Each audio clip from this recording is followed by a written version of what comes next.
വൈകാരിക പക്വത ഉള്ളവരാണോ എന്നൊന്ന് നമുക്ക് പരിശോധിച്ചാലോ?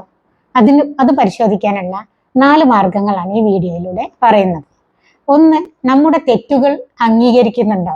നമ്മളെ ഭാഗത്തുനിന്ന് തെറ്റ് വന്നാൽ നമ്മൾ അത് അംഗീകരിക്കുന്നുണ്ടോ എന്നുള്ളതാണ് നോക്കേണ്ടത്. 2, വികാരങ്ങൾ ഉള്ളപ്പോൾ പോലും വ്യക്തമായ ആശയവിനിമയം നടത്താൻ കഴിയുന്നുണ്ടോ? സാധാരണ വികാരങ്ങൾ വരുമ്പോൾ നമുക്ക് പ്രയാസമാണല്ലോ ആശയവിനിമയം നടത്താൻ. അങ്ങനെ അല്ലാതെ വ്യക്തമായിട്ട് പറയാൻ കഴിയുന്നുണ്ടോ എന്നുള്ളതാണ് രണ്ടാമത്തെ ചെക്കിംഗ് പോയിന്റ്. 3, സമ്മർദ്ദത്തിൽ ശാന്തത പുലർത്താൻ കഴിയുന്നുണ്ടോ? ടെൻഷൻ ഉണ്ടെങ്കിലും ശാന്തമായി ഇരിക്കാൻ കഴിയുന്നുണ്ടോ? 4, വിയോജിക്കുമ്പോൾ പോലും സഹാനുഭൂതി പുലർത്താൻ കഴിയുന്നുണ്ടോ? മറ്റൊരാളോട് വിയോജിപ്പിലാണെങ്കിൽ നമ്മൾ അവരോട് ദേഷ്യപ്പെടാറുണ്ടോ? അതോ സഹാനുഭൂതി പുലർത്താൻ കഴിയുന്നുണ്ടോ? ഈ 4 ചോദ്യത്തിനും യെസ് ആണ് ഉത്തരമെങ്കിൽ കമന്റിൽ യെസ് എന്ന് അറിയിക്കുക. വീഡിയോ ഇഷ്ടമായാൽ ലൈക്ക് ചെയ്യുക, ഷെയർ ചെയ്യുക, സബ്സ്ക്രൈബ് ചെയ്യുക. Thank you.